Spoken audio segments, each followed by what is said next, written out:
So because I'm always like so yeah. So here we'll do a little experiment. So okay, just you don't feel anything, right?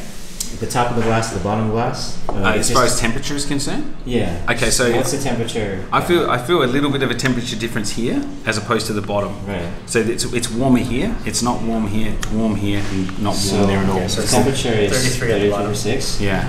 Okay, and what's the temperature above the pour line? Is it? 30.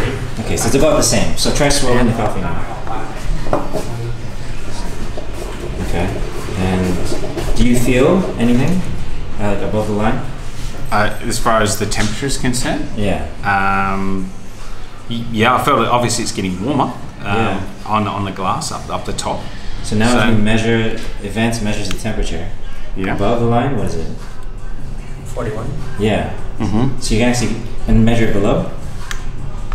Still the same. Still the same. So that's the cool thing with the glass. Like we don't really advertise this because it's so hard to explain. Yeah. And it's such a new way of interacting with your coffee, but you can detect the temperature of your coffee.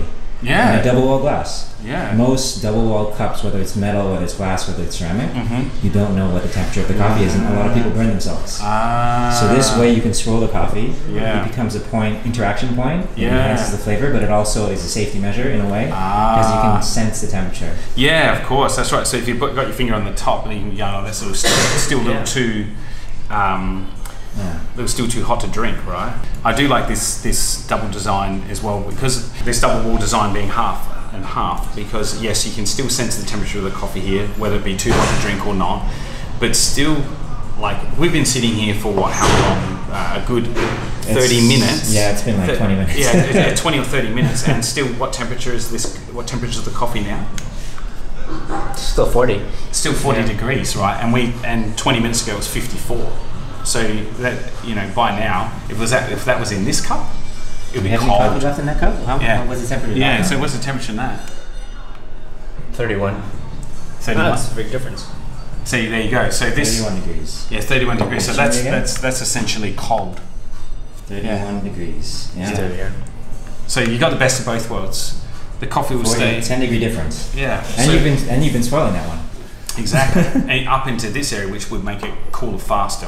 From a coffee drinking experience, especially with pour over, when it starts going from like 65 degrees down to 40, the temperature causes the flavour to change. So now, instead of it like being such a sharp fall in any other standard cup, like you get these subtleties over time, and you can actually draw out your drinking experience, right?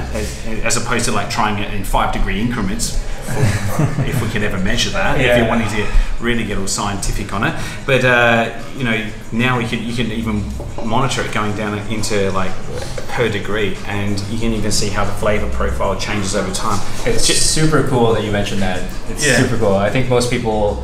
At least most people that are drinking coffee, they've never really experienced or even thought about how temperature actually impacts the way that flavor gets expressed through that same coffee. Yeah, so absolutely. It's very, very important to make a note of, is that when it comes to specialty coffee and pour over coffees, or whatever brewing method that you're wanting to use, is that the coffee tends to develop more, open up more with the flavor as it gets cooler, right? It could get more sour, it could get more chocolatey, it could get more.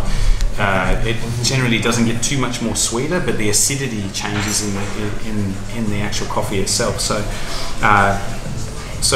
like having this and be able to see the temperature drop on a gradual scale as opposed to rapid with something like a mug.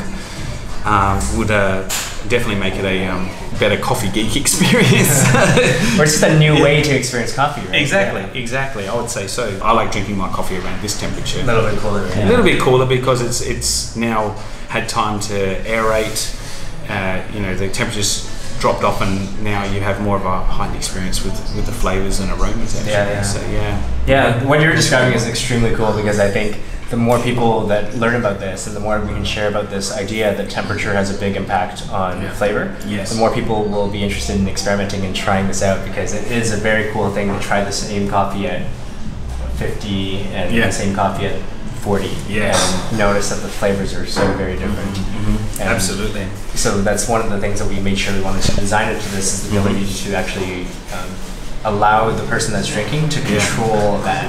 Exactly. So if you're, the coffee comes into here at 50, you can actually control the temperature by swirling, because what that does is it allows it to interact with this top part of the glass, and it starts cooling down. So if you start cooling down, let's say you get to 45 or 42, and you're happy with 42, you can just leave it there, and then you can enjoy it at that range. Exactly what you said earlier, which is how can you extend that range? Being able to appreciate the coffee. Exactly. It's different. And that's right. That's something that is super cool that we haven't really seen anywhere else before. So hopefully this is something that encourages people to get more excited about experimenting with coffee. Because once you know that something is possible, it kind of opens up a new world for you, right? Yeah, absolutely.